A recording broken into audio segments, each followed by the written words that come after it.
Hello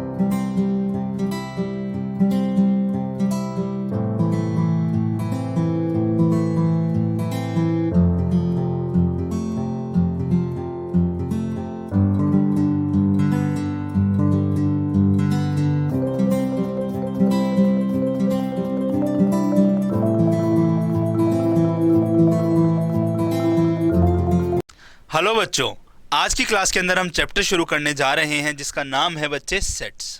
sets की अगर मैं आपसे बात करता हूं तो ये बहुत ही इजी चैप्टर है और आप इसमें बहुत इजीली अच्छा स्कोर कर सकते हैं।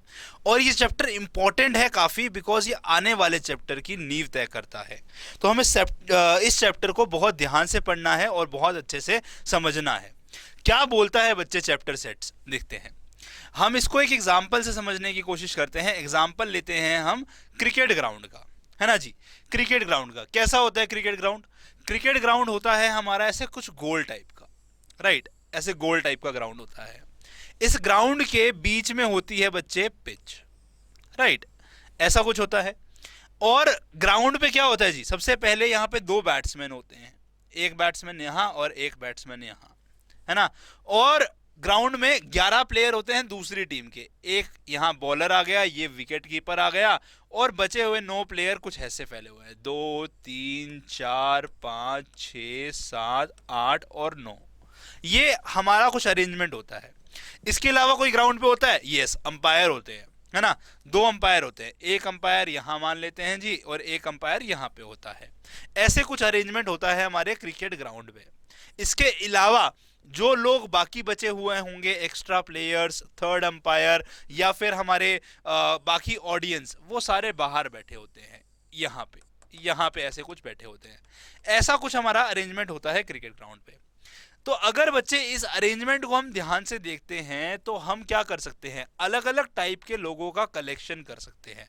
अलग अलग टाइप के लोगों का कलेक्शन मतलब बैट्समैन का अलग कलेक्शन हो सकता है। कौन से होते हैं भैया बैट्समैन? जिन्होंने हेलमेट लगाया होता है, हाथ में बैट होता है, पैड पहने होते हैं। ऐसे कौन होते हैं भाई? एक ये वाला होगा यहाँ पे जो खेल रहा होगा, और एक यहाँ पे। इसके अलावा तो कोई नहीं होगा। तो इन कलेक्शन को हम एक साथ इकट्ठा करके बोल सकते हैं सेट, जिसको मैं सेट ऑफ बैट्समैन बोल सकता हूं, है ना जी। वैसे ही बच्चे, अगर मैं यहाँ पे अंपायर्स को देखता हूं तो अंपायर कौन से होते हैं? जिन्होंने हैट पहन रखी होती है, हाथ में माइक होता है ना जी। तो कौन कौन से होते हैं? एक जो यहाँ खड़ा होगा और एक जो यहाँ खड़ा होगा, राइट। तो ये जो है, इनको मैं अलग से कलेक्ट कर सकता हूं और बोल सकता हूं मैं क्या जी? सेट ऑफ अंपायर्स बोल सकता हूं मैं। वैसे ही बच्चे, वैसे ही बाकी जो 11 प्लेयर्स हैं, 11 प्लेयर्स हैं, इनको भी मैं एक साथ इकट्ठा करूंगा तो मैं बोल सकता हूं इनको कि मैंने सेट बनाया है यहाँ पे ऑफ फील्डिंग टीम, क्योंकि ये फील्डिंग कर रहे हैं सारे। तो ये हमारा फील्डिंग टीम का सेट हो गया, राइट। सेट ऑफ बैट्समैन में कौन है जी? जो बैटिंग कर रहे हैं, 2 ये वाले। और हमारे सेट ऑफ अंपायर्स कौन से हैं? 2 यहाँ पे जो लोग खड़े हैं। और बाकी जो लोग ग्राउंड में हैं वो हैं हमारे सेट ऑफ फील्डिंग टीम, जो अंदर वाले ग्राउंड में हैं। इसके अलावा भी कोई सेट बन सकता है, किसी भी चीज का सेट बन सकता है। मान लेते हैं जो ये बाहर में लोग बैठे हैं, इसमें से हम मेन और वीमेन का सेट बनाना चाहते हैं, बना सकते हैं, है ना जी। सेट ऑफ वीमेन बना सकता हूं और सेट ऑफ मेन बना सकता हूं। सेट ऑफ मेन बना सकता हूं मैं यहाँ पे, सेट ऑफ वीमेन बना सकता हूं। तो सेट ऑफ मेन में जब मैंने बाहर में जो लोग बैठे हैं उसमें सेट ऑफ मेन बनाना है, तो उसमें मान लेते हैं 2000 लोग बैठे हैं, जिसमें से 1500 मेन है। 1500 मेन है मतलब आदमी है। सो उन 1500 को मैं इसमें कलेक्ट करके डाल सकता हूं। तो ये हमारा ये 1500 लोगों का, 1500 मेन का कलेक्शन हो गया, जिसको हमने सेट ऑफ मेन बोल दिया। वैसे ही सेट ऑफ वीमेन जो है वो बची हुई 500 वीमेन है ना जी। बची हुई 500 वीमेन हमारी सेट है, राइट। वो है हमारी सेट ऑफ वीमेन। तो ये हम इस तरीके से अलग सेट बना सकते हैं। तो सर, कहने का मतलब ये है कि सेट हम इस क्रिकेट ग्राउंड में बना सकते हैं। तो क्या हम कहीं और भी सेट बना सकते हैं लाइफ में? हाँ जी बच्चे, आप सेट कहीं भी बना सकते हो। आप सेट अपने घर में भी बना सकते हो। आपके घर में सेट होता भी है। फॉर एग्जाम्पल, अगर हम मान लो आपके घर में एंटर करते हैं तो सबसे पहले क्या आता है? Living room.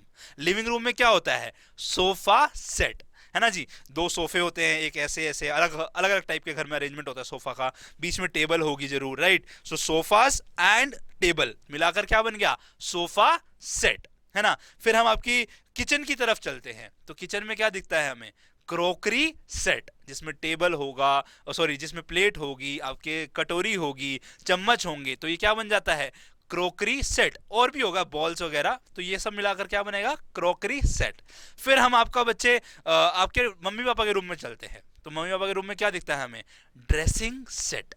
क्या दिखता है जी, ड्रेसिंग सेट, जिसमें ड्रेसिंग टेबल होगी, जिसमें मिरर होता है ना जी, और ड्रेसिंग चेयर होगी।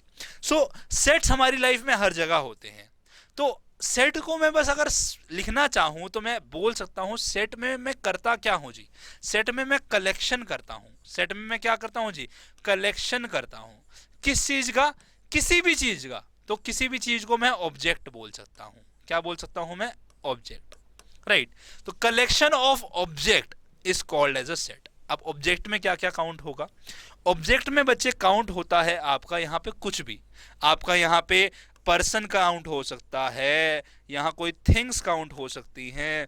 हम सिर्फ नेम का भी कलेक्शन कर सकते हैं। नेम का कलेक्शन मतलब आपके अटेंडेंस रजिस्टर में, आपके जो क्लास है उसकी अटेंडेंस रजिस्टर में नेम का जो कलेक्शन हुआ है, सारे लोगों का जो नाम लिखा हुआ है, सारे बच्चों का जो नाम लिखा हुआ है, वो और कुछ नहीं, सेट ऑफ नेम्स ही तो है।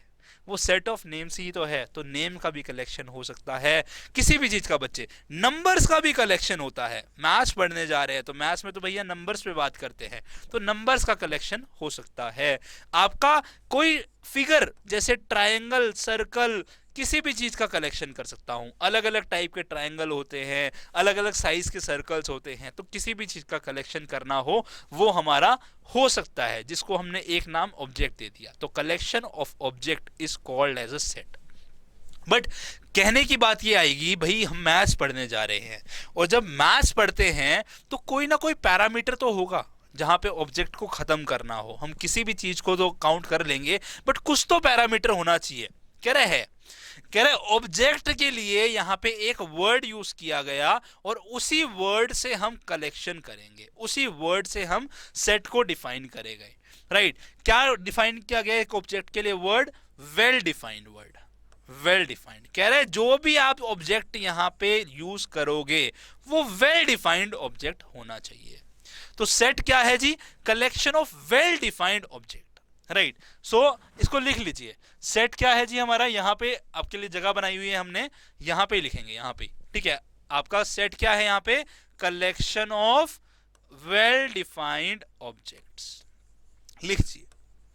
समझाते हैं क्या होता है वेल डिफाइंड ऑब्जेक्ट, इसी एग्जांपल से समझाते हैं।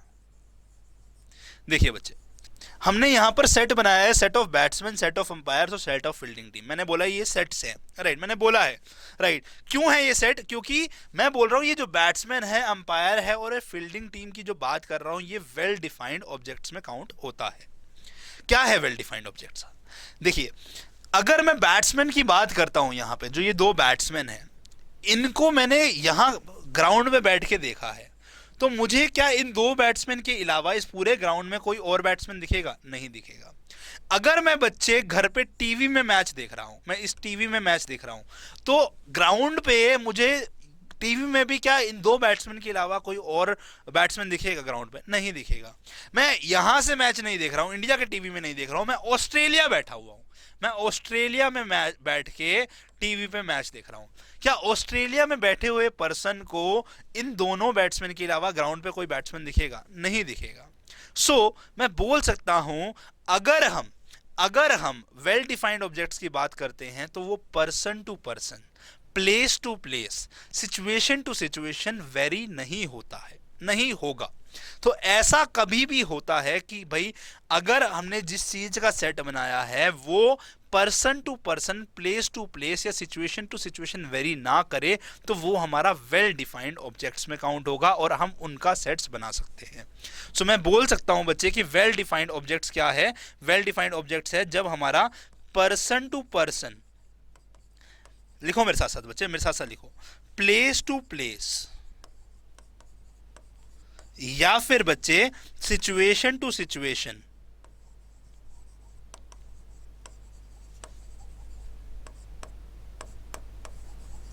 आपके ऑब्जेक्ट्स चेंज नहीं हो रहे हैं, objects are not changing, are not changing. अगर ऐसा हो रहा है then it will be counted as well defined objects, और हम इन्हीं का सिर्फ सेट बना सकते हैं। अब जैसे हमने बैट्समैन के लिए समझा, इसको अब हम अंपायर के एग्जाम्पल से भी समझते हैं।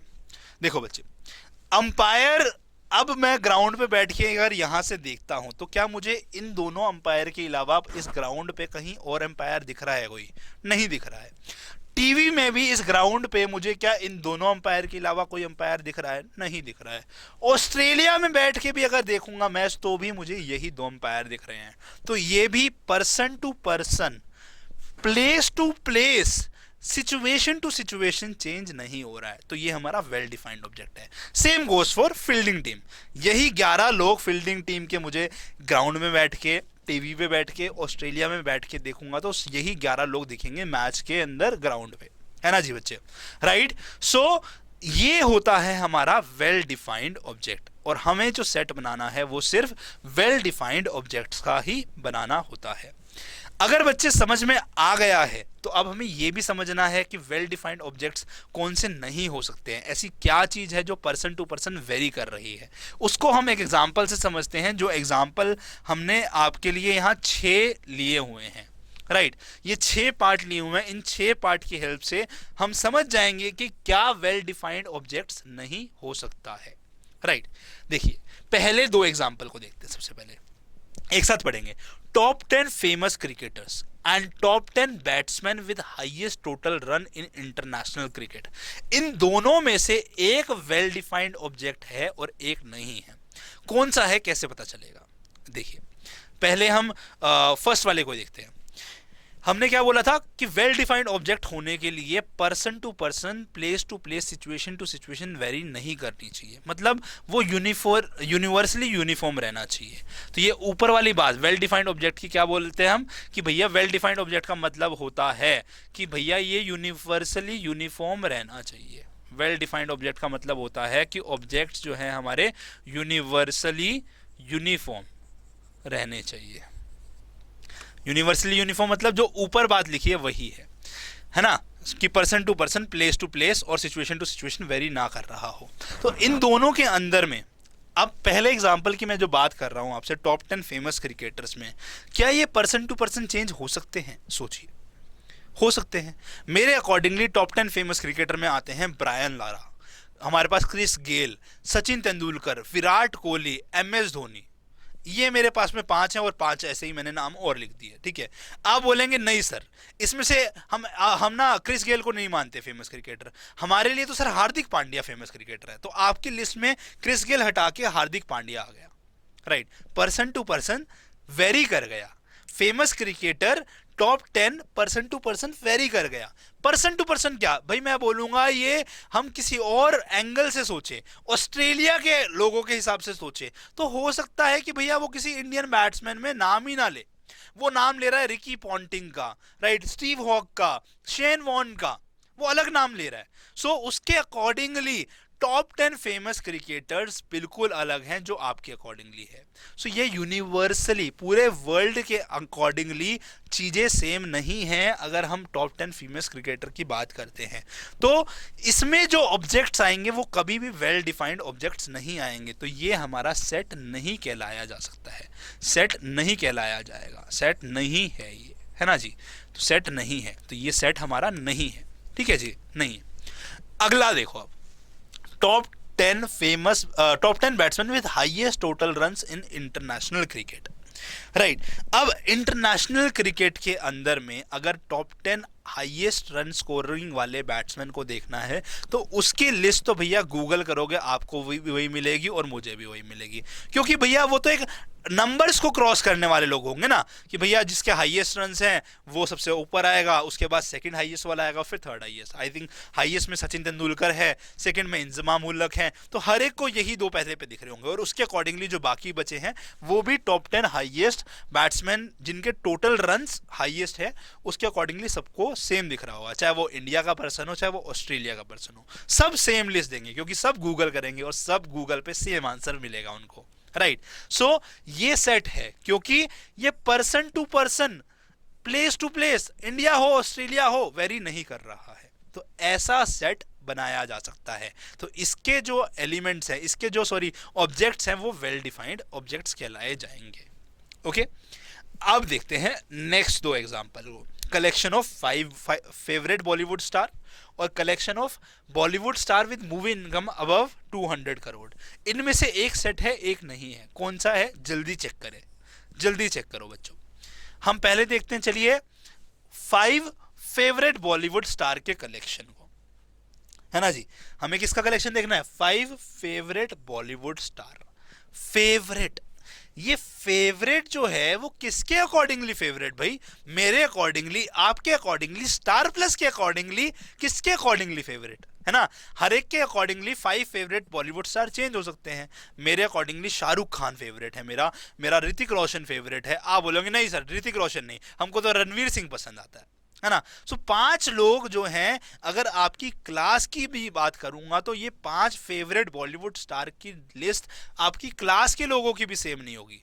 तो ये वेल डिफाइंड ऑब्जेक्ट नहीं है, क्योंकि ये पर्सन टू पर्सन वेरी कर रहा है, राइट। 5 फेवरेट बॉलीवुड स्टार की जो लिस्ट होगी वो हर बच्चे के अकॉर्डिंगली आपकी क्लास की वेरी कर रही है, तो ये सेट नहीं है। But collection of Bollywood star with movie income above 200 crore अगर मैं निकालूंगा, गूगल से ही निकालूंगा, सबको सेम लिस्ट निकलेगी, या जिसको पता होगा वो भी सेम ही आंसर देगा अगर उसको सही पता होगा, है ना। जो भी बॉलीवुड स्टार्स 200 करोड़ रुपए की मूवी कर चुके हैं उसी का नाम आएगा, चाहे उसमें सलमान खान हो, शाहरुख खान हो, आमिर खान हो, ऋतिक रोशन हो, टाइगर श्रॉफ हो। ये मुझे पता है कि इन्होंने किया है, तो आप भी यही नाम लिखोगे, मैं भी यही नाम लिखूंगा। इसके अलावा कोई और होगा तो वो भी इस लिस्ट में अगर 200 करोड़ क्रॉस कर चुका होगा तभी आएगा, है ना जी। So collection of Bollywood star with movie income above 200 crore rupees सबकी सेम आएगी, क्योंकि वो गूगल पे आंसर जो लिखा है सब वही आंसर सही बताएंगे, है ना जी। सो ये हमारा सही है, ये हमारा सेट है, क्योंकि ये person to person, place to place कहीं से भी वेरी नहीं कर रहा है। आगे देखते हैं, name of all student of your class. अगर मैं आपकी क्लास के जो बच्चे हैं उनके नाम को एक साथ लिखूं और उसका कलेक्शन बनाऊं, तो क्या वो वेल डिफाइंड ऑब्जेक्ट का कलेक्शन होगा, क्या वो मैं सेट बना सकता हूं? जल्दी सोच के बताइए। यस सर बना सकते हो। क्यों? क्योंकि सर हमारी टीचर ने जो नाम लिखे हैं वही हमारे क्लास मॉनिटर ने लिखे हैं, है ना। दोनों ने सेम लिखे हैं ना। अगर दोनों ने सेम लिखे हैं तो इसका मतलब क्या है, person to person list same है। अगर मैं आपको भी बोलूंगा नाम लिखने के लिए, सेम होगा। अगर मैं आऊंगा खुद आपकी क्लास में विजिट करने के लिए और नाम लिखूंगा सब बच्चों के, वो भी सेम लिखूंगा, क्योंकि भाई बच्चे जितने हैं अगर सारों के नाम लिखे हैं और सही लिखे हैं तो वो लिस्ट सेम निकलेगी। तो इसलिए name of students of your class, ये अगर सेट बना है तो ये सेट सही बना है, ये वेल डिफाइंड ऑब्जेक्ट का ही बना है। बट अगला देखते हैं, beautiful handsome student of your class. अगर मैं आपकी क्लास के बच्चों को बोलूं कि भैया आपके ब्यूटीफुल या हैंडसम स्टूडेंट्स जो हैं उनका कलेक्शन करो, क्या सब सेम लिस्ट बना कर देंगे? नहीं बना कर देंगे। मेरे अकॉर्डिंगली तो भाई सारे ही बच्चे सुंदर हैं तो सबका नाम लिखूंगा। बट आप में से कुछ बोल रहे हैं नहीं सर हमारे अकॉर्डिंगली ये सुंदर है, ये नहीं है। आपका अकॉर्डिंगली अब पैरामीटर्स है, मेरे अकॉर्डिंगली तो सब बच्चे दिल के अच्छे होते हैं इसलिए सब सुंदर हैं, राइट। सो इसलिए बच्चे कलेक्शन जो है मेरे अकॉर्डिंगली आपके अकॉर्डिंगली वेरी कर रहा है। हम इतना ही सोचते हैं, अगर वेरी कर रहा है तो क्या है जी, ये वेल डिफाइंड ऑब्जेक्ट नहीं है। और ये वेल डिफाइंड ऑब्जेक्ट नहीं है तो मैं इसका सेट नहीं बना सकता, तो ये सेट नहीं होगा। समझ में आया बच्चे अब कि वेल डिफाइंड ऑब्जेक्ट में क्या काउंट होता है और क्या काउंट नहीं होता है। सो कलेक्शन जब भी करना है वेल डिफाइंड ऑब्जेक्ट्स का करना है। और वेल डिफाइंड ऑब्जेक्ट कौन से होते हैं? जो person to person, place to place या सिचुएशन टू सिचुएशन वेरी नहीं कर रहे हों, या मैं बोल सकता हूं वो यूनिवर्सली यूनिफॉर्म हो, यूनिवर्सली यूनिफॉर्म हो, उन्हीं का ही हम सेट बना सकते हैं। ठीक है बच्चे। अब अगर मैं बात करता हूं मैथमेटिक्स की, हम तो मैथमेटिक्स पढ़ने हैं, तो मैथमेटिक्स में किस चीज का सेट बन सकता है? सेट मैथ्स में बच्चे किसी भी चीज का बन सकता है, नंबर्स का सेट बन सकता है। For example various even numbers अगर मुझे निकालने हैं लेस देन 20, सो अगर मैं इवन नंबर लेस देन 20 मैं निकालूंगा और वो सही निकालता हूं, या आप निकालोगे वो और वो सही निकालते हो, क्या वो डिफरेंट हो सकते हैं? नहीं हो सकते हैं, दोनों सेम आंसर देंगे ना। कौन से होते हैं भाई even number less than 20? Sir 2 हमारा स्मॉलेस्ट इवन नंबर है, फिर आता है 4, फिर आता है 6, फिर आता है 8, then 10, then 12, then 14, then 16, then 18। क्या इसके अलावा बच्चे कोई भी हमारा इवन नंबर है जो लेस देन 20 है? नहीं है। अगर लेस देन 20 इवन नंबर नहीं है इनके अलावा, और आप भी यही निकाल रहे हैं, मैं भी यही निकाल रहा हूं, कोई भी बच्चा अगर मैं बोलूंगा यही आंसर लिखेगा, तो ये वेल डिफाइंड ऑब्जेक्ट है। तो इसका जो कलेक्शन किया है ये हमारा सेट कहलाया जाएगा। Next, various kinds of triangles. Various kinds of triangles मतलब मैं ज्योमेट्री की बात कर रहा हूं, मैं ज्योमेट्री में भी सेट्स बना सकता हूं। ट्राइंगल्स, सर्कल्स, स्क्वायर्स, किसी का भी सेट बन सकता है, राइट। तो अगर हम यहाँ बात करते हैं वेरियस काइंड्स ऑफ ट्राइंगल्स, तो अगर हम दोनों सही बताएंगे तो सेम 4 टाइप के वेरियस काइंड ऑफ ट्राइंगल होते हैं, यही बताएंगे। कौन कौन से भाई? स्केलियन ट्राइंगल होता है, आइसोसेलेस ट्राइंगल होता है, इक्विलेटरल ट्राइंगल होता है, और फोर्थ कौन सा होता है जी? Right angle triangle. इसके अलावा कोई और काइंड बना ही नहीं है। ये यूनिवर्सली ट्रू है। मैं बोलूं, ऑस्ट्रेलिया का टीचर बोले, या आप बोले, अगर सही बताएंगे तो यही 4 टाइप के ट्रायंगल को बताएंगे। अगर हम सारे के सारे यही 4 टाइप के ट्रायंगल को बताएंगे तो क्या है जी? ये वेल डिफाइंड ऑब्जेक्ट है। सबका आंसर सेम आ रहा है, और सबका आंसर सेम आ रहा है तो ये सेट है। सॉल्यूशन ऑफ द इक्वेशन, अगर मैं इस इक्वेशन को सॉल्व करूं तो x की वैल्यू क्या आएगी जी? सॉल्व कर लो, बहुत सिंपल सा दिख रहा है। ये बन रहा है हमारा x minus 1 into x minus 2 equals to 0। तो x की वैल्यू आ रही है 1 एंड 2, राइट। ये स्टेप कैसे आया? मैं मान के चल रहा हूं कि आपने 9th 10th में इतना तो पढ़ा ही है कि आप इक्वेशन को सॉल्व कर लेंगे, राइट। अगर ये आपको आंसर आएगा तो 1 और 2 ही आएगा, और अगर 1 और 2 आंसर आ रहा है और सही आंसर 1 और 2 के अलावा क्या कुछ और बन सकता है? नहीं बन सकता है। तो हमारा सॉल्यूशंस ऑफ इक्वेशन, किसी भी इक्वेशन का सॉल्यूशन निकालना एक सेट है, क्योंकि सबके अकॉर्डिंगली जो सही आंसर आएगा इक्वेशन का जो सॉल्यूशन है वो 1 और 2 ही आएगा। तो ये क्या है जी? वेल डिफाइंड ऑब्जेक्ट है। और वेल डिफाइंड ऑब्जेक्ट है तो इसका जो मैंने कलेक्शन करा है ये क्या है? ये एक सेट बना रहा है। समझ में आया बच्चे? अगर समझ में आ गया है आपको सेट क्या होता है, तो हम क्वेश्चन करते हैं। इसके अंदर में हमने 6 पार्ट दिए हुए हैं। ये 6 पार्ट के आंसर आप में से जो बच्चा सही देगा तो उसको समझ आ गया है कि कौन सा सेट है और कौन सा सेट नहीं होता है। ठीक है जी, चलिए देखते हैं कि किस किस का आंसर सही आता है। Collection of all girls in your class, क्या ये सेट है? सारी लड़कियों का, आपकी क्लास का मैं कलेक्शन करता हूँ, तो जो मैंने कलेक्शन किया या आपके क्लास मॉनिटर ने किया या आपके स्कूल टीचर ने किया, राइट, या फिर आपके प्रिंसिपल ने किया, तो क्या वो कलेक्शन वेरी कर सकता है? नहीं कर सकता है जी, नहीं कर सकता है ना। तो ये क्या है? वेल डिफाइंड ऑब्जेक्ट है। ऑल गर्ल्स का कलेक्शन वेल डिफाइंड ऑब्जेक्ट का कलेक्शन है, तो ये सेट है, राइट। अगला, the collection of difficult topics in mathematics. Difficult topics, मेरे अकॉर्डिंगली मैथ्स में कुछ डिफिकल्ट टॉपिक है ही नहीं। अब जो बच्चा मैथ्स में स्ट्रॉन्ग है उसके अकॉर्डिंगली भी कोई डिफिकल्ट टॉपिक नहीं है, तो हम दोनों पर्सन के अकॉर्डिंगली वेरी नहीं कर रहा। बट एक थर्ड पर्सन है जिसके लिए मैथ्स में थोड़ा डिफिकल्टी होती है, उसके लिए मैथ्स थोड़ी वीक है, सो उसको काफ़ी टॉपिक्स डिफिकल्ट लगेंगे, उसको अलग अलग टॉपिक डिफिकल्ट लग रहे हैं, उसको ज्योमेट्री तो बहुत डिफिकल्ट लगती है ना। सो उसके लिए ज्योमेट्री डिफिकल्ट है, बट आपके लिए नहीं है, तो पर्सन टू पर्सन वेरी कर रहा है। तो डिफिकल्ट टॉपिक्स, जहाँ ये वर्ड आ गया है डिफिकल्ट, इसका मतलब ये है कि ये पर्सन टू पर्सन वेरी कर सकता है, तो इसलिए ये कभी भी सेट नहीं होगा, क्योंकि ये वेल डिफाइंड ऑब्जेक्ट में नहीं काउंट कर सकते डिफिकल्ट टॉपिक्स को। Collection of good hockey players India, ये एनसीईआरटी का क्वेश्चन है ये भी, राइट, ये भी और अगले वाले 4 भी, 3 भी, ठीक है। गुड हॉकी प्लेयर्स, क्या गुड हॉकी प्लेयर्स का कलेक्शन हमारा हो सकता है वेल डिफाइंड ऑब्जेक्ट? सोचिए, गुड हॉकी प्लेयर्स, मेरी लिस्ट में गुड हॉकी प्लेयर्स सिर्फ इंडिया के हॉकी प्लेयर्स हैं। आप बोलेंगे नहीं सर, हम थोड़ा वर्ल्ड लेवल पे सोचते हैं, तो पाकिस्तान के भी कुछ अच्छे प्लेयर्स हैं। आप बोलेंगे नहीं सर, ऑस्ट्रेलिया के भी बहुत अच्छे प्लेयर्स हैं। तो पर्सन टू पर्सन वेरी कर रही है गुड हॉकी प्लेयर्स की लिस्ट। अगर पर्सन टू पर्सन वेरी कर रही है तो ये यूनिफॉर्म नहीं है यूनिवर्सली, और ये वेल डिफाइंड ऑब्जेक्ट में काउंट नहीं हो सकता। सो ये कलेक्शन हमारा सेट नहीं बना सकता है, क्योंकि ये वेल डिफाइंड ऑब्जेक्ट नहीं है। अगला, the collection of all natural number less than 100। अगर हम नेचुरल नंबर की बात करते हैं तो कौन से होते हैं जी, 1 से शुरू होने वाले, 1 2 3 4 5 6 टिल कहाँ तक जाएंगे हम यहाँ पे, अगर इस आंसर की बात करते हैं तो 99 तक, लेस देन 100। सो 1 से लेकर 99 तक के जो नंबर हैं वो हमारे नेचुरल नंबर है, लेस देन 100।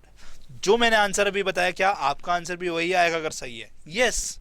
क्या ऑस्ट्रेलिया के टीचर का भी सेम आएगा? यस। सो ये पर्सन टू पर्सन सेम है, प्लेस टू प्लेस भी वेरी नहीं कर रहा है, यूनिवर्सली यूनिफॉर्म है। तो इसलिए ये बच्चे जो कलेक्शन है वेल डिफाइंड ऑब्जेक्ट का है, इसलिए ये सेट है। अगला, the collection of prime integers. Prime numbers या प्राइम इंटीजर्स कौन से होते हैं? जो अपने आप से डिविजिबल हो या 1 से, लाइक 2 3 5 7 11, है ना, समझ में आया बच्चे, 13, इस तरीके से जो नंबर होते हैं जो अपने आप में डिविजिबल हो, मतलब 2 को 2 से डिवाइड कर सकते हैं या 1 से, 5 को 5 से डिवाइड कर सकते हैं या 1 से, इसके अलावा तो किसी से डिवाइड नहीं कर सकते हैं, राइट, नहीं कर सकते हैं। सो ये क्या है जी हमारे, ये प्राइम इंटीजर्स होते हैं। तो अब जो मैं ये डेफिनेशन बोल रहा हूँ कि भैया जो अपने आप से डिविजिबल हो या 1 से, ये हर पूरे वर्ल्ड में सेम है, और तो इसका मतलब सब आंसर सेम निकालेंगे। अगर सब आंसर सेम निकालेंगे तो यूनिवर्सली सेम है कलेक्शन, वेल डिफाइंड ऑब्जेक्ट का कलेक्शन हो गया ये, इसलिए ये सेट बनेगा। The collection of question in this chapter. अगर मैं ये पीडीएफ, इस नोट्स को मैं आपको देता हूं और बोलता हूं सारे क्वेश्चंस को अलग कलेक्ट करो, या मैं कलेक्ट कर दूं अलग से, या कोई और थर्ड पर्सन आकर मैं बाहर से बुलाता हूं और बोलता हूं कि इसके अंदर जितने भी क्वेश्चन है कलेक्ट कर दो, अगर सबने सही कलेक्ट किया तो क्या सेम कलेक्ट किए होंगे? यस। तो अगर सबका आंसर सेम आ रहा है तो ये क्या है जी, वेल डिफाइंड ऑब्जेक्ट है। ये वेल डिफाइंड ऑब्जेक्ट है, सही आना चाहिए, सही सबका आंसर आना चाहिए और सबका सेम आंसर आना चाहिए। अगर ऐसा आता है तो ये वेल डिफाइंड ऑब्जेक्ट है। The collection of questions in this chapter is a well defined object. So अगर बच्चे आपने ये जो आंसर निकाला है, यही आंसर आपने भी निकाला है, मैंने आंसर निकाला, तो मतलब आप सेट समझ चुके हैं, आपको समझ आ चुका है कि क्या सेट होता है और क्या सेट नहीं होता है। ठीक है, तो अगर ये बात समझ आ गई है बच्चे, तो अब हम आगे बढ़ते हैं। हम समझते हैं सेट्स को लिखा कैसे जाता है। 3 पैरामीटर्स हैं जिसका ध्यान रखना होता है सेट को लिखते टाइम। वो 3 क्या पैरामीटर है, ध्यान से समझेंगे हम, ये बहुत इंपॉर्टेंट है। पहला पैरामीटर है कि सेट को हमेशा कैपिटल लेटर से डिनोट करते हैं। कैपिटल लेटर जैसे कि हमारा capital A, B, C, D, X, Y, Z, कुछ भी अगर मैं ऐसे कैपिटल लेटर ले रहा हूं, सिर्फ इन्हीं से ही मैं डिनोट कर सकता हूं एक सेट को। तो सेट ऑफ अगर मुझे कलेक्शन करना है ऑफ नेचुरल नंबर्स, तो वो क्या है, सेट है। सब सेम नेचुरल नंबर्स को कलेक्ट करके लिखेंगे। तो मैं उसको अगर लिखना चाहता हूं, तो मैं हमेशा एक डिनोट करना चाहता हूं, तो मैं उसको कैपिटल लेटर ए से या बी से या सी से ऐसे डिनोट कर सकता हूं। तो ए क्या है जी, मेरा सेट है ऑफ नेचुरल नंबर्स। क्या है जी, सेट ऑफ नेचुरल नंबर है, मान लो मैं ऐसा लिख देता हूं, तो ये सही लिखा है। बट अगर मैं ए की जगह में मान लो कुछ और लिख देता हूं, स्मॉल ए लिख देता हूं, और मैं बोलता हूं कि स्मॉल ए है मेरा सेट ऑफ नेचुरल नंबर, तो ये लिखी हुई लाइन सही नहीं मानी जाएगी, क्योंकि हमें सेट को सिर्फ कैपिटल लेटर से डिनोट करना होता है। समझ में आ गई ये बात? अगर समझ आ गई तो अगली पॉइंट कह रहे हैं कि सेट के अंदर में जो चीजें डालेंगे हम, जैसे यहाँ पे नेचुरल नंबर की बात कर रहे हैं तो 1 डालेंगे, 2 डालेंगे, 3 डालेंगे, 4 डालेंगे, 5 डालेंगे। तो इन चीजों को डालने को बोलते हैं हम, जो हम अभी तक वेल डिफाइंड ऑब्जेक्ट बोल रहे थे, उनको एक और नाम दिया गया जिसको बोला गया एलिमेंट्स। क्या बोला गया जी, एलिमेंट्स। सो सेट में जो भी डाला जाता है जिसको हम वेल डिफाइंड ऑब्जेक्ट बोलते हैं, उसका असली नाम निकल कर आया एलिमेंट्स। तो सेट में जो भी एलिमेंट्स डालते हैं उसको अगर डिनोट करना है तो उसको हम डिनोट करते हैं small letter like A, B, C, D, X, Y, Z, इस टाइप के। ठीक है, मतलब स्मॉल लेटर से डिनोट होना चाहिए, कोई भी ले ले, ए, B, C, D, E, F, जी, एच, एक्स, वाई, जेड, कुछ भी ले सकते हैं। ठीक है, कुछ भी ले सकते हैं, बट वो स्मॉल लेटर होना चाहिए। तो मतलब कभी अगर मुझे डिनोट करना है राइट, किसको जी, जो सेट में अंदर में जाएंगे, जो सेट के अंदर में जो एलिमेंट्स आएंगे, एलिमेंट्स मतलब कि जो भी ऑब्जेक्ट्स हमने वेल डिफाइंड ऑब्जेक्ट जो डाले हैं उसकी का दूसरा नाम है एलिमेंट्स, राइट। तो उसको हम स्मॉल लेटर से डिनोट करते हैं। तो मतलब अगर मैं बोलता हूं कि नेचुरल नंबर जो सेट में जाने वाले हैं वो हमारे ए हैं, ठीक है, तो ए की वैल्यू यहाँ पे 1 भी हो सकती है, 2 भी हो सकती है, 3 भी हो सकती है, कुछ भी हो सकती है। इस बात को हम आगे पढ़ेंगे तो और अच्छे से समझ आएगा, ठीक है। तो इतना जो बोला है उसको समझ लो, ठीक है, राइट। सो सेट के अंदर में क्या जाता है, एलिमेंट जाता है, और एलिमेंट क्या है, वेल डिफाइंड ऑब्जेक्ट।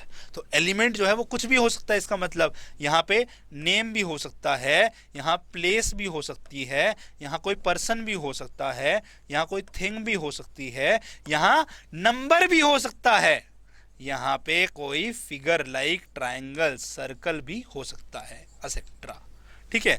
तो मतलब एलिमेंट्स जो हैं वो कुछ भी हो सकते हैं, name, place, person, number, figures, कुछ भी हो सकता है ना, राइट, समझ में आया, राइट।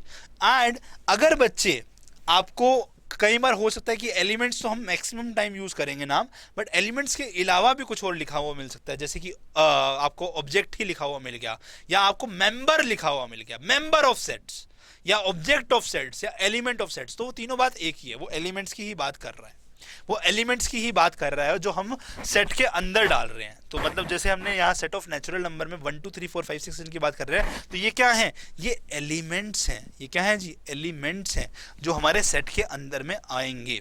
सो जब भी हम ऑब्जेक्ट, एलिमेंट या मेंबर ऑफ सेट कहीं भी ऐसा पढ़ते हैं तो इन सबका मतलब सेम है, जो कि सेट के अंदर आने वाले चीजें हैं, जिसको हम एलिमेंट्स भी बोल सकते हैं, ऑब्जेक्ट भी और मेंबर ऑफ सेट भी। ये दूसरे पॉइंट की ही इंपॉर्टेंट बातें हैं। तीसरा पॉइंट क्या है, कह रहे हैं कि अगर कोई एलिमेंट किसी सेट को बिलोंग करता है तो उसको एक सिंबल से लिखा जाता है। मतलब फॉर एग्जांपल मैं आपके लिए एक स्मॉल ए एलिमेंट मान रहा हूं, कोई एक सेट है ए, उसको ये बिलोंग कर रहा है, तो इसको मैथमेटिकली लिखने का एक तरीका है जिसको हम लिखते हैं कुछ इस प्रकार से। हम लिखते हैं कि स्मॉल ए बिलोंग्स टू ए, ठीक है। जो ये साइन लगाए ये ई नहीं है बच्चे, ये बिलोंग्स टू है, इसका मतलब होता है बिलोंग्स टू। क्या मतलब होता है बिलोंग्स टू, ये नई चीज पढ़ी आज आपने, ठीक है। सो अगर आपके घर में कोई ऐसे इंग्लिश में बात कर रहा है और आप बोल रहा है कि राहुल बिलोंग्स टू अनीता, मतलब राहुल जो है वो अनीता का बेटा है मान लेते हैं, तो राहुल बिलोंग्स टू अनीता, है ना। सो आप बोलेंगे कि नहीं मैं ऐसे नहीं, इसको मैथमेटिकली लिख के दिखाता हूं। राहुल कैसे लिखोगे, देखो आप लिखोगे Rahul belongs to Anita. Maths बड़ी फनी चीज है बच्चे, बहुत फनी चीज है। आप उसको अपनी रियल लाइफ में अगर यूज करना शुरू करोगे ना बड़ा मजा आएगा। तो मैंने ऐसे लिख सकता हूं, तो आपकी मम्मी नहीं समझ पाएगी, आप समझ पाओगे, आपके क्लास वाले समझ पाएंगे कि यहाँ पे इसका मतलब क्या है, बिलोंग्स टू है, ये बिलोंग्स टू का साइन है, शॉर्ट में लिख सकते हैं, है ना, राइट बच्चे। तो ये क्या है जी, बिलोंग्स टू, राइट। तो A belongs to A, small A belongs to capital A, तो मतलब ये एलिमेंट इस सेट को बिलोंग करता है। ओके बच्चे। सो फॉर एग्जाम्पल अगर मैं लिखता हूं, मान लो एक सेट है मेरा जिसमें एलिमेंट्स है 1 2 3 4 5, ये एलिमेंट्स हैं इसमें, ठीक है। एंड ये सेट ए है जिसमें ये एलिमेंट्स हैं। सो मैं बोल सकता हूं कि 2 जो है वो बिलोंग करता है सेट ए को, राइट। बट अगर मैं यहां बात करूं 6 की, क्या 6 बिलोंग कर रहा है इसमें, नहीं सर, इसमें तो 1 2 3 4 और 5 ही आ रहे हैं, यही एलिमेंट है ना, यही 5 एलिमेंट है जो इस सेट को बिलोंग कर रहे हैं। तो अब अगर नॉट बिलोंग कर रहे हैं तो मतलब डज नॉट बिलोंग कर रहे हैं, नॉट बिलोंग कुछ नहीं होता है, डज नॉट बिलोंग। अगर इसको मैथमेटिकली लिखना है डज नॉट बिलोंग्स टू को, तो कैसे लिखेंगे, तो हम इसके लिए ये जो साइन बनाया था ना इसको ऐसे काट देते हैं। तो यहां पे मैं लिख सकता हूं 6 does not belongs to A, right.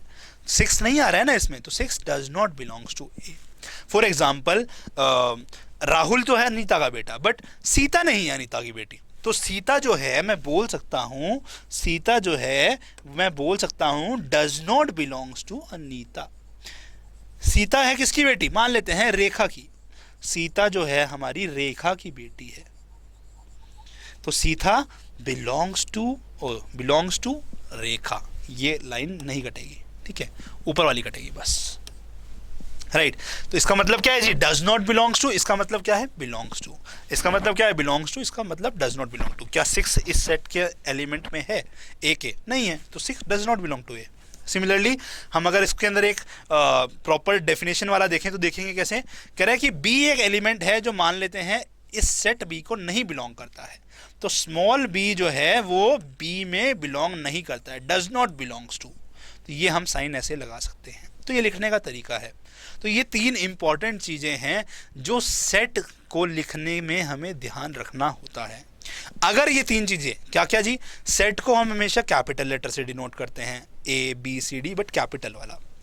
Set के अंदर में जो आता है उसको हम एलिमेंट्स बोलते हैं, या मेंबर ऑफ सेट्स बोलते हैं, या फिर ऑब्जेक्ट्स ऑफ सेट्स बोलते हैं, तीनों बात सेम है।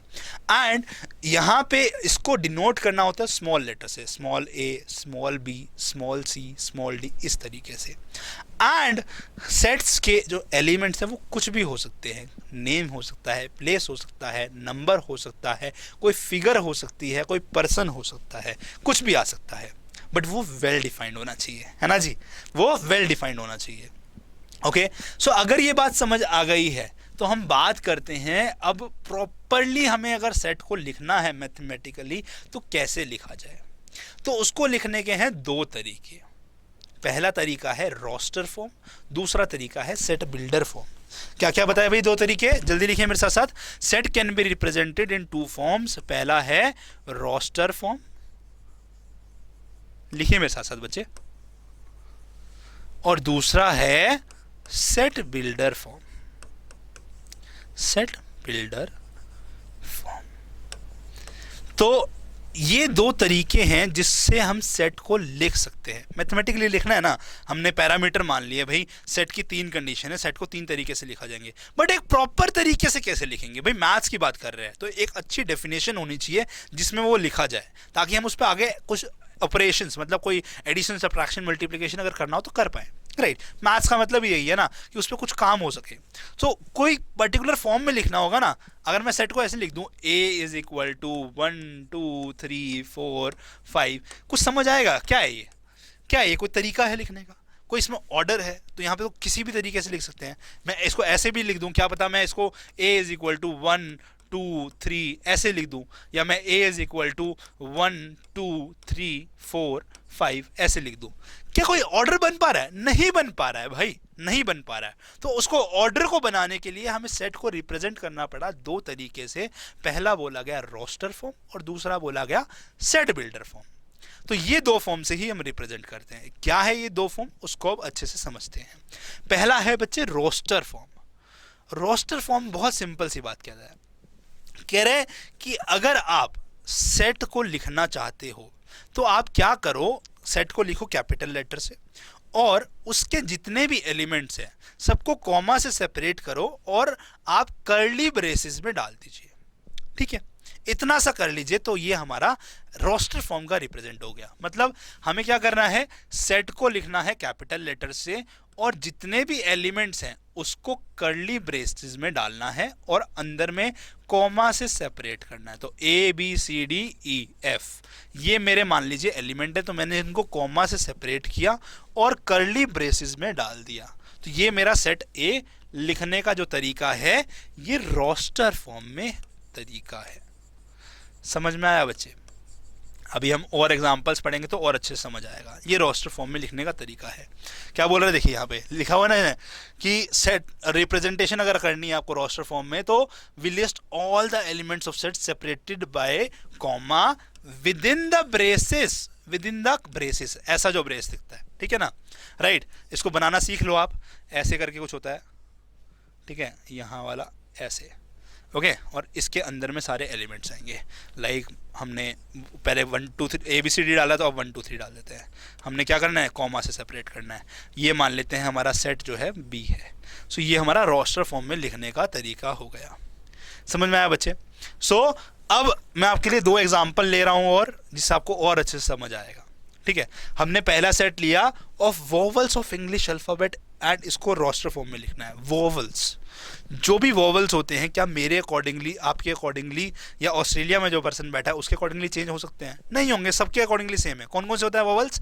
सर वोवल्स होते हैं हमारे ए, ई, आई, ओ और यू, है ना, सबके लिए यही वोवल्स हैं। मान लेते हैं ये सेट ए के एलिमेंट्स हैं, ये सेट है हमारा वोवल्स का, इंग्लिश अल्फ़ाबेट का।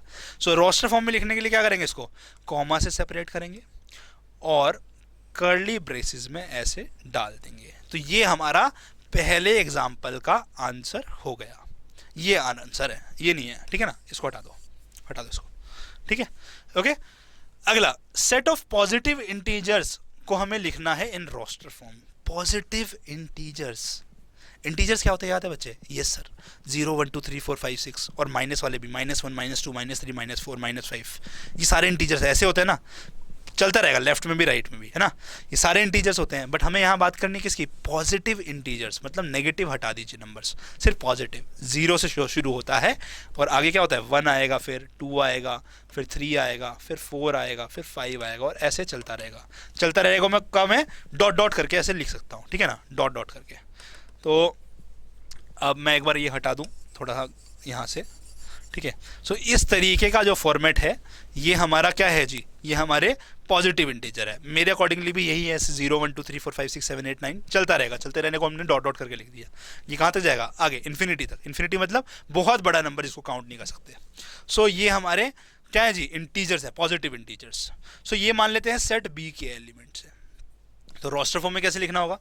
इनको कॉमा से सेपरेट करना होगा, राइट, डॉट डॉट को चलते रहने दीजिए ऐसे ही, और ये कर्ली ब्रेसेस में डॉट डॉट के बाद में एंड करेंगे इसको, ऐसे इसको हम इसमें डालेंगे। तो ये एलिमेंट्स कॉमा से सेपरेट हो गए कर्ली ब्रेसेस के अंदर, और ये सेट बी हमारा बन गया क्या जी, सेट बन गया of positive integers.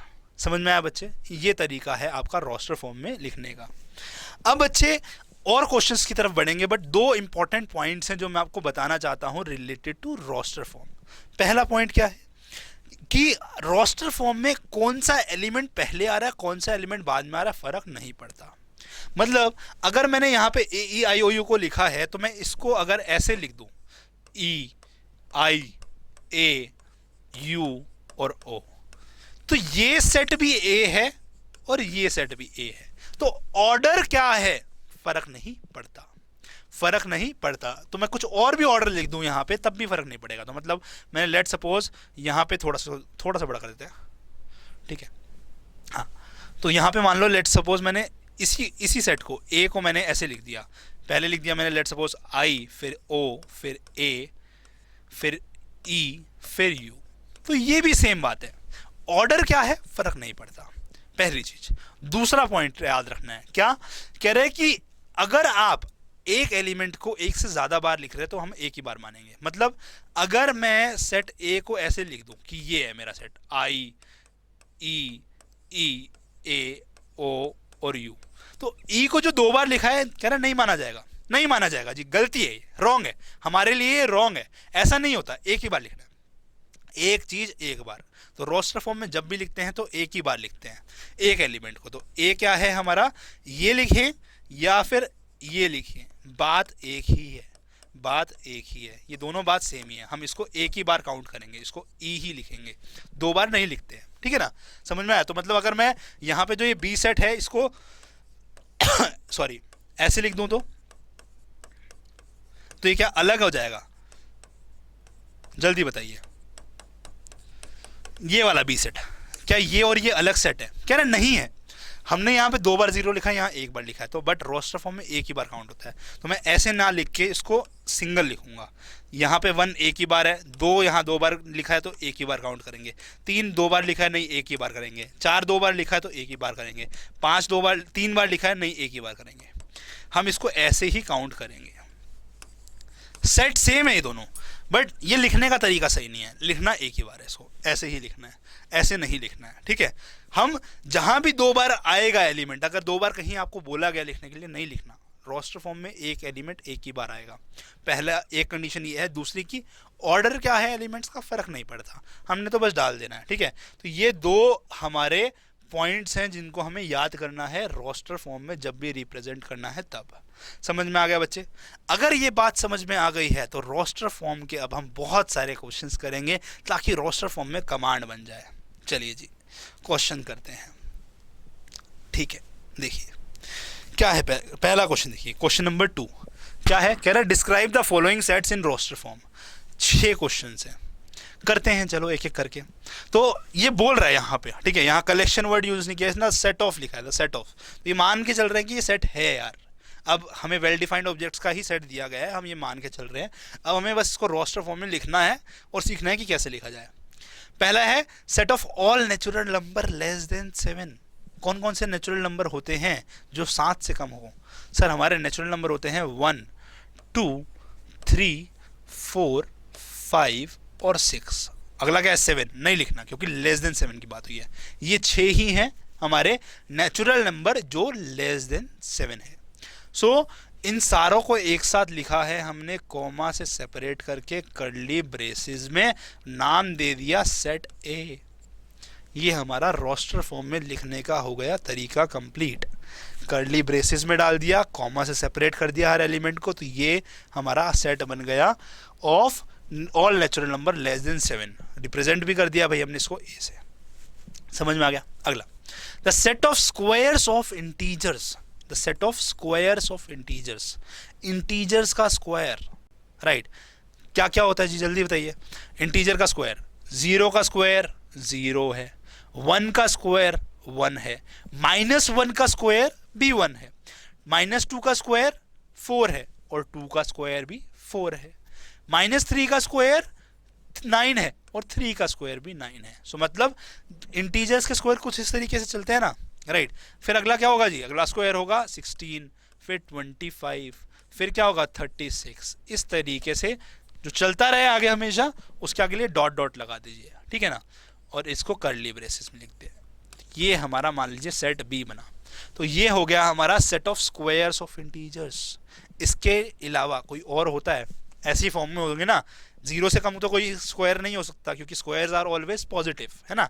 Squares are always positive, remember this. ये पढ़ चुके हो, ये कॉमन सेंस है अब तो आपके लिए, आप ये बेसिक्स क्लासेस में पढ़ चुके हैं।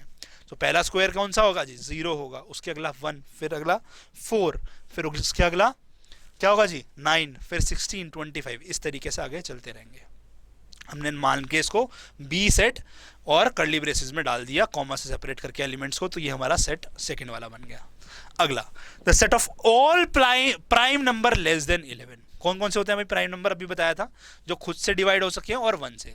ऐसे कौन से नंबर है? 2 है, 3 है, 5 है, 7 है और कोई है क्या? 8 है क्या प्राइम नंबर? नहीं है। 9 है क्या? नहीं है। 10 है क्या? नहीं है। क्यों नहीं है? क्योंकि 8 को मैं 2 से भी डिवाइड कर सकता हूँ, 1 से भी, 4 से भी और 8 से भी। बट हमने क्या बोला था, प्राइम नंबर वो हैं जो खुद से डिविजिबल है या 1 से डिविजिबल है। सो 2, 3, 5, 7 के बाद में 8 नहीं आ रहा है प्राइम नंबर, 9 नहीं आ रहा है, 10 नहीं आ रहा है, 11 आता है सीधा। बट लेस देन 11 बोला गया है यहाँ पे।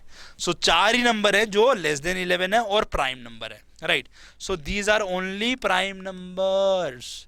तो इनको कॉमा से सेपरेट किया, कर्ली ब्रेसेस में डाला, बोल दिया सी सेट। तो ये इसका आंसर हो गया। समझ में आया बच्चे? कितना इजी क्वेश्चन है, राइट। थोड़ा सा बस कॉमन सेंस लगाना है। Maths is all about common sense. Maths is all about common sense and applying logic. तो जो बच्चे मैथ्स पढ़ने में इंटरेस्टेड होते हैं ना, तो मतलब वो अपनी लॉजिकल थिंकिंग को बढ़ाना चाहते हैं। और जो बच्चे लॉजिकल थिंकिंग को बढ़ाना चाहते हैं तो वो बड़े होकर बहुत अच्छे बिजनेसमैन, बहुत अच्छी पोस्ट पे जॉब में जा पाते हैं, राइट। हम जो भी कुछ कर रहे हैं यहाँ पे 2 ही चीज़ों के लिए कर रहे हैं, या बिजनेसमैन बनना चाहते हैं या अच्छा जॉब करना चाहते हैं। दोनों के लिए लॉजिकल थिंकिंग अच्छी होनी चाहिए। और वो कौन कराता है आपको? मैथ्स। मैथ्स बहुत इंपॉर्टेंट है इसलिए, राइट। आगे बच्चे, the set of all letters in the word mathematics. The set of all letters in the word mathematics. Letters कौन कौन से इसमें? सर एम एक लेटर है ना, इंग्लिश अल्फ़ाबेट का एक लेटर है ना एम। ए एक लेटर है। सो इंडिविजुअली अलग अलग करना है हमें लेटर्स को। सो करते हैं, चलिए। मैथमेटिक्स के अंदर में देखिए ध्यान से, यहाँ पे एक अच्छी चीज़ सिखाऊंगा। एम एक लेटर है, फिर ए एक लेटर है, अलग कर दिया। टी एक लेटर है, अलग कर दिया। फिर क्या है जी, एच एक लेटर है, अलग कर दिया। ई एक लेटर है, अलग कर दिया। एम एक लेटर है, लिखूं? नहीं लिखूंगा। क्यों? क्योंकि एम मैंने पहले ही लिख दिया है, एम मैंने पहले ही लिख दिया है। क्या मैं इस एम को लिखूंगा? नहीं लिखूंगा दोबारा, भाई लिख चुका हूं एक बार, एक ही बार लिखना है रोस्टर फॉर्म में, एक ही बार लिखना है। बोला था पॉइंट टू रिमेंबर में एक ही बार आएगा। सिमिलरली ये ए क्या लिखूंगा? नहीं लिखूंगा, एक बार लिख चुका हूं, काम खत्म। ठीक है, टी ये भी लिख चुका हूं मैं एक बार, दोबारा नहीं लिखूंगा। ठीक है, तो टी भी नहीं आएगा दोबारा। फिर आई, आई लिखा है? नहीं लिखा है, तो आई लिखेंगे। फिर सी एंड देन एस। सो ये लेटर्स हैं जो हमारे इस सेट को बिलोंग करते हैं। दोबारा नहीं लिखा मैंने एम को, ना ए को, ना टी को। ठीक है ना? So this is the letters which belong to this word mathematics. इनको क्या करना है हमने? कॉमा से सेपरेट कर्ली ब्रेसेस में डालना है। मान लेते हैं ये हमारा सेट डी है, तो डी सेट इसका आंसर हो गया ये। क्या आपका भी सेम आया? यस। अगर आया तो वेरी गुड। अगर आ गया तो ये क्वेश्चन ट्राई करो फटाफट से, और ये क्वेश्चन इजीली कर लोगे आप अगर समझ आ गया है तो। ठीक है ना? 5th पार्ट और 6th पार्ट फटाफट से ट्राई करो बच्चे, बहुत ईजी है। ठीक है, 5th पार्ट कैसे होगा जी? यहाँ पे है अलजेब्रा, अलजेब्रा राइट। अलजेब्रा के अंदर में ए एक लेटर आ रहा है, वापस से लेटर्स बता रहा है। ठीक है, एल एक लेटर आ रहा है, जी एक लेटर आ रहा है, ई एक लेटर आ रहा है, बी एक लेटर आ रहा है, आर एक लेटर आ रहा है, और ए नहीं लिखेंगे क्योंकि एक बार लिख चुके हैं। सिर्फ यही लेटर्स आ रहे हैं, इनको कॉमा से सेपरेट करना है और कर्ली ब्रेसेस में डालना है। मान लेते हैं ये सेट है ई। सो ये हमारा रोस्टर फॉर्म में लिखने का तरीका हो गया, लेटर्स को सेपरेट कर दिया। क्या आपका आंसर भी सेम आया था? अगर आया था तो आपने सही किया, आप समझ चुके हैं अब रोस्टर फॉर्म में कैसे रिप्रेजेंट किया जाता है। अगर आया था तो ये वाला भी फटाफट से ट्राई करके बताओ, क्या ये भी सही आएगा? देखते हैं, चलिए। The set of all vowels in this equation, word equation word. Vowels कौन कौन से होते हैं जी? ए, ई, आई, ओ, यू। कौन कौन से वोवल्स दिख रहे हैं यहाँ पे? ये ई दिख रहा है एक वोवल, लिख ले। क्यू वोवल है? नहीं है। यू वोवल है? यस यू है। ए वोवल है? यस है वोवल। क्या टी वोवल है? नहीं है, टी वोवल नहीं है, कॉन्सोनेंट्स है। आई वोवल है, ओ वोवल है, एन वोवल नहीं है। तो सिर्फ यही वोवल्स हैं यहाँ पे जो इस इक्वेशन वर्ड में है। इनको हमने सेपरेट करना है, कर्ली ब्रेसेस में डालना है, कोई रिप्रेजेंटेशन मान लेते हैं एफ कर दिया, तो ये 6th पार्ट का आंसर हो गया। समझ में आ गया बच्चे? इस तरीके से करने हैं आपको, बहुत इजी तरीके से आप आंसर निकाल सकते हैं। This is how you have to write in roster form. I hope आप लोगों को अब तक समझ आ चुका होगा और आप रोस्टर फॉर्म में लिखने को एक्सपर्ट बन चुके होंगे, आप लिखने के अंदर एक्सपर्ट बन चुके होंगे। अगर आप बन चुके हैं तो बच्चे हम थोड़ा सा अच्छा क्वेश्चन एक रोस्टर फॉर्म का करते हैं। लेट्स सी कि कितने बच्चे इसका आंसर सही निकालेंगे। Write the solution set of the equation x square plus x minus 2 equals to 0 in roster form. So इस इक्वेशन के सॉल्यूशन आपको निकालने हैं और जो सॉल्यूशन आएंगे वो रोस्टर फॉर्म में लिखना है। तो इसमें थोड़ा सा एक लेवल आगे बढ़ गए, हमें एक क्वेश्चन का पहले सॉल्यूशंस निकालने हैं फिर इसको लिखना है रोस्टर फॉर्म में। तो x square plus x minus 2, इस इक्वेशन को सॉल्व करते हैं बच्चे। हमने 9th-10th में इक्वेशन को सॉल्व करना सीखा है ना, कैसे करेंगे बताओ? सर मैं इसको लिख सकता हूँ इक्वेशन को क्या ऐसे, x square plus 2x minus x minus 2 equals to 0। मतलब x को मैंने इन दो पार्ट में तोड़ दिया। ऐसे ही करते हैं ना, इक्वेशन में तोड़ते हैं। फिर क्या होता है जी, हम क्या करेंगे, फिर इन दोनों में से और इन दोनों में से कुछ चीज़ कॉमन निकालेंगे। तो यहाँ पे क्या दिख रहा है, एक्स स्क्वायर है, यहाँ x है, तो मैं x कॉमन निकालूंगा तो क्या बचेगा, x प्लस 2 है ना। यहाँ माइनस एक्स है, माइनस 2 है, तो मैं -1 कॉमन निकाल लूंगा तो यहाँ भी x प्लस 2 बचेगा।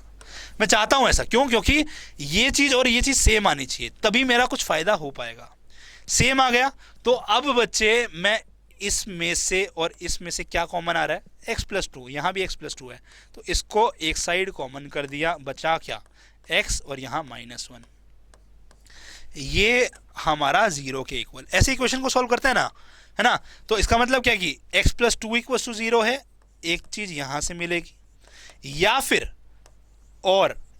x माइनस 1 इक्वल टू 0 है ना। ऐसे ही करते हैं इक्वेशन को सॉल्व। तो x की वैल्यू क्या आई जी, -2i, और इक्वेशन x की वैल्यू क्या है जी, 1i।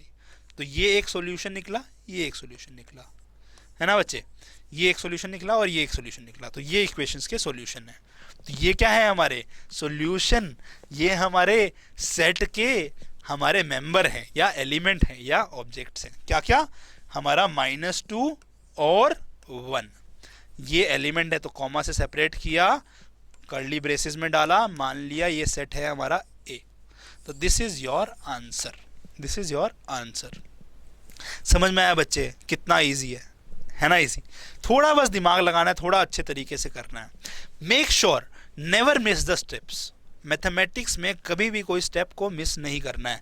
तो अगर आप इनमें से कोई स्टेप जैसे मैंने किया है ये नहीं फॉलो कर रहे हैं तो आप ऐसे ही करें, अदरवाइज मिस्टेक होने के चांसेस ज़्यादा रहते हैं। हमें नहीं करनी है यार मिस्टेक, हमें नहीं करनी है, हम स्टेप्स को प्रॉपरली लिखेंगे, ठीक है। अब अगर आप थोड़ा सा मतलब मैथ्स में अच्छे लिखना चाहते हैं तो आप यहाँ पे पॉइंट्स भी ऐड कर सकते हैं। फॉर एग्जांपल, तो दिस इज, इसके बाद में हम ऐसे कुछ साइंस लगाना शुरू कर देते हैं कि this implies this, this implies this, this implies this, this implies this and this implies this answer, ठीक है।